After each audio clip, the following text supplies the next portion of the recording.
आज के लेक्चर में हम बात करने जा रहे हैं चैप्टर नंबर 2 केमिस्ट्री का विलयन। तो सबसे पहले समझते हैं कि विलयन होता क्या है। विलयन देखो, जो केमिस्ट्री में जेनेरिक डेफिनेशन दे रखी है विलयन की, वो है दो या दो से अधिक पदार्थों के समांगी मिश्रण को विलयन कहते हैं। यानी दो पदार्थ या दो से अधिक पदार्थों को हम आपस में मिलाएं। ठीक है, समांगी का मतलब होता है समान मात्रा में मिलाएं। तो उनके मिलाने से जो नया मिश्रण प्राप्त होता है उसे हम विलयन कहते हैं। ठीक है, जैसे चीनी और पानी को मिलाने पर हमें क्या प्राप्त होता है? शरबत। तो शरबत हमारा यहाँ पर विलयन है। ठीक, देखो एक तो होता है मिश्रण जिसे हम मिक्सर बोलते हैं, एक होता है हमारा विलयन जिसे हम सॉल्यूशन बोलते हैं। दोनों में बस छोटा सा डिफरेंस होता है। ठीक है, उस डिफरेंस को समझ लेते हैं। देखो मिश्रण क्या होता है? मिश्रण में पदार्थों का घुलना आवश्यक नहीं है। यानी एक पदार्थ है, तुमने दूसरे किसी भी द्रव में मिलाया और वो दोनों ही आपस में घुल जाए, ये आवश्यक नहीं है। घुले या ना घुले वो मिश्रण होगा। ठीक है, लेकिन विलयन क्या कहता है कि विलयन में विलेय पदार्थ विलायक में घुल जाते हैं। विलयन में जब किसी पदार्थ को हम विलायक में डालते हैं तो वो उसमें पूरी तरह घुल जाते हैं। जैसे चीनी को जब हम पानी में डालते हैं तो वो क्या है? पानी में घुल जाती है और घुलने से बनता है शरबत, जिसे हम विलयन बोलते हैं। किसी भी विलयन के लिए उसके दो घटक कण होते हैं, पहला होता है विलेय, दूसरा होता है विलायक। तो देखिए विलेय पदार्थ क्या होते हैं? जो विलायक में डालने पर घुल जाते हैं। यानी जिस पदार्थ को हम घोलने के उद्देश्य से डालेंगे वो हमारा विलेय पदार्थ होगा। जैसे नमक, हमें पानी और नमक का घोल बनाना है तो हम क्या करेंगे? नमक को पानी में डालेंगे। पानी घुलेगा या नमक? नमक घुलेगा ना, तो नमक हमारा विलेय पदार्थ होगा। नेक्स्ट होता है विलायक पदार्थ, जिसमें विलेय पदार्थ को डालकर घोला जाता है। जैसा मैंने पहले बताया, नमक को हमने पानी में डाला तो नमक विलेय हुआ, और किस में डाला? पानी में। तो पानी हमारा क्या हुआ? विलायक। और विलयन होता है विलायक व विलेय के मिलने पर बना मिश्रण।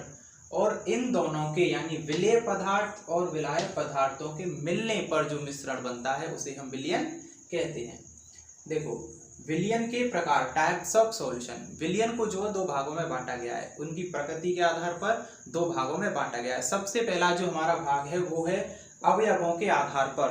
तो विलयन जो है अवयवों के आधार पर 5 प्रकार का होता है। ठीक है, जिसमें होता है तनु विलयन, सांद्र विलयन, संतृप्त विलयन, असंतृप्त विलयन और अति संतृप्त विलयन। ठीक, तो देखिए पहले तनु विलयन क्या होता है?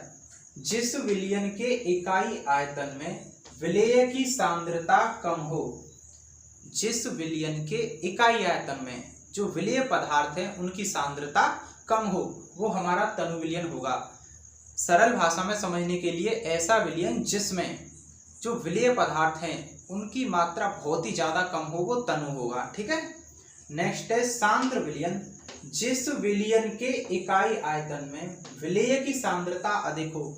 सांद्र विलयन तनु विलयन का बिल्कुल अपोजिट होता है, उसमें सांद्रता कम होती है विलेय पदार्थों की। सांद्र विलयन में विलेय पदार्थों की जो सांद्रता होती है वो ज्यादा होती है।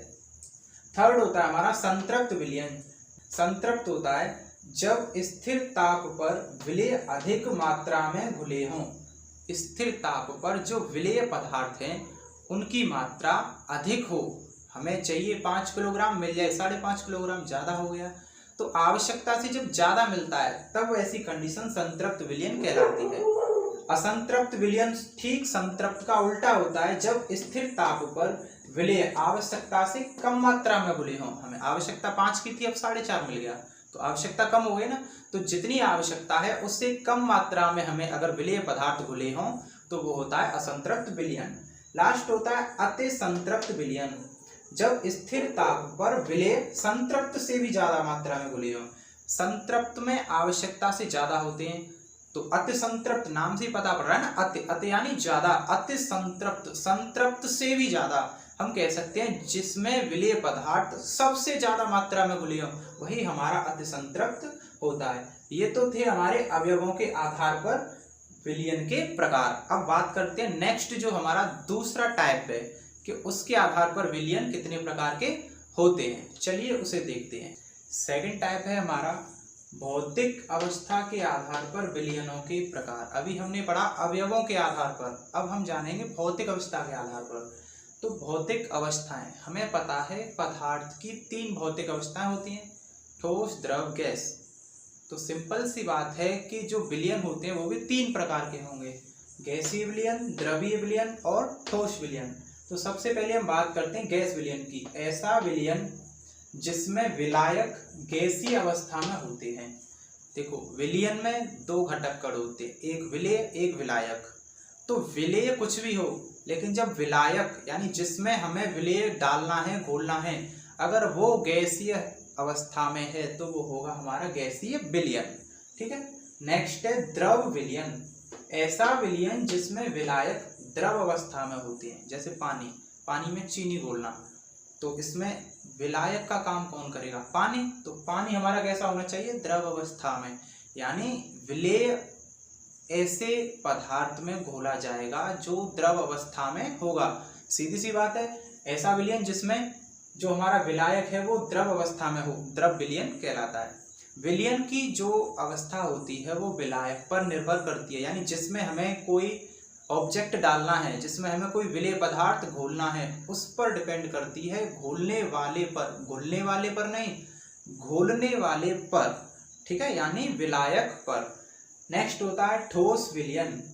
ऐसा विलयन जिसमें ठोस, द्रव या गैस के कण किसी अन्य ठोस में समा जाते हैं। ये थोड़ा सा पेचीदा है, इसे समझने की कोशिश करो।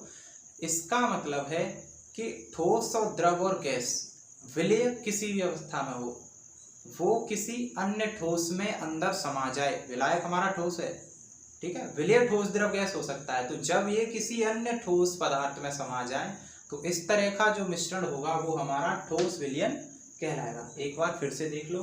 गैसीय विलयन होता है ऐसा विलयन जिसमें विलायक गैसीय अवस्था में होते हैं। द्रव विलयन होता है ऐसा विलयन जिसमें विलायक द्रव अवस्था में होते हैं। ठोस विलयन ऐसा विलयन जिसमें ठोस, द्रव या गैस के जो कण होते हैं वो किसी अन्य ठोस में समा जाए। तीसरी होती है विलयन की सांद्रता। ये सांद्रता शब्द तुम्हें पूरे चैप्टर में बहुत ज्यादा परेशान करेगा, तो पहले इसको समझते हैं, इसको सिंप्लीफाई करते हैं कि सांद्रता है क्या। ठीक है, तो विलयन के इकाई आयतन में, विलयन के इकाई आयतन में, इकाई आयतन का मतलब होता है कि उसका एकांक आयतन। ठीक है, एकांक आयतन कह सकते हो तुम, 1 मीटर लमसम या 1 मीटर स्क्वायर, यानी उसका तुम्हें आयतन लेना है। उसमें उपस्थित विलेय पदार्थों की संख्या या मात्रा उस विलयन की सांद्रता कहलाती है। ठीक है, जैसे दे रखा है 1 लीटर पानी है और उसमें तुमने 100 ग्राम चीनी हो रही, तो 1 लीटर पानी का मतलब 1000 ग्राम पानी, सॉरी 1000 ml पानी। तो 1000 ml का जो सबसे छोटा क्वांटिटी होता है वो होता है 1 ml। तो 1 ml में कितनी चीनी है वो उसकी सांद्रता होगी।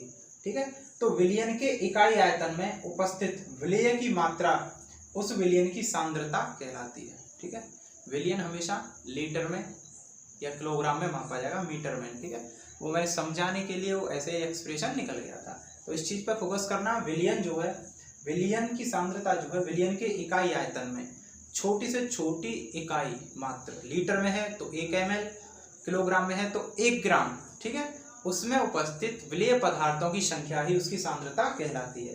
लास्ट होती है विलेयता। देखो विलेयता एक प्रकार की क्वालिटी होती है, प्रॉपर्टी होती है, गुण होता है किसी भी पदार्थ का, उसके घुलने का। ठीक है, तो विलेयता क्या होती है कि कोई पदार्थ है वो विलयन, यानी जो विलयन दे रखा है उसके 100 ग्राम भाग में, या कह सकते हैं 100 ग्राम विलयन में किसी पदार्थ के घुलने को हम जो उसकी विलेयता कहते हैं। देखो किसी पदार्थ की वह अधिकतम मात्रा जो 100 ग्राम विलायक में आसानी से निश्चित ताप पर घुल जाती है। टेम्परेचर में छेड़छाड़ न की जाए, यानी 100 ग्राम पानी में कोई ऐसा विलेय पदार्थ लिया जाए जो पूरी तरह से घुल जाए। ठीक, तो वो उसकी क्या होगी? विलेयता होती है। एक मॉडरेट क्वांटिटी होती है, एक आइडियल क्वांटिटी होती है, आदर्श क्वांटिटी होती है कि वो उसके 100 ग्राम मात्रा में ही पूरा घुल रहा है। ठीक है, तो विलेयता होती है किसी पदार्थ की है, यहाँ पर लगा देना, किसी पदार्थ की वह अधिकतम मात्रा जो 100 ग्राम विलायक में घुल जाती है, आसानी से घुल जाती है, उसे विलेयता कहते हैं। देखो जो विलायक होता है वो एक तरह से विलयन ही होता है। ठीक, जो विलायक होता है वो विलयन का ही रूप होता है, बस विलयन में दो या दो से अधिक चीज़ों का समावेश होता है। तो लेक्चर 1 में आज के लिए बस हम इतना ही समझेंगे। नेक्स्ट वीडियो में हम इसकी मोलरता और जो है जितने भी न्यूमेरिकल से संबंधित सूत्र हैं वो समझेंगे। ठीक है।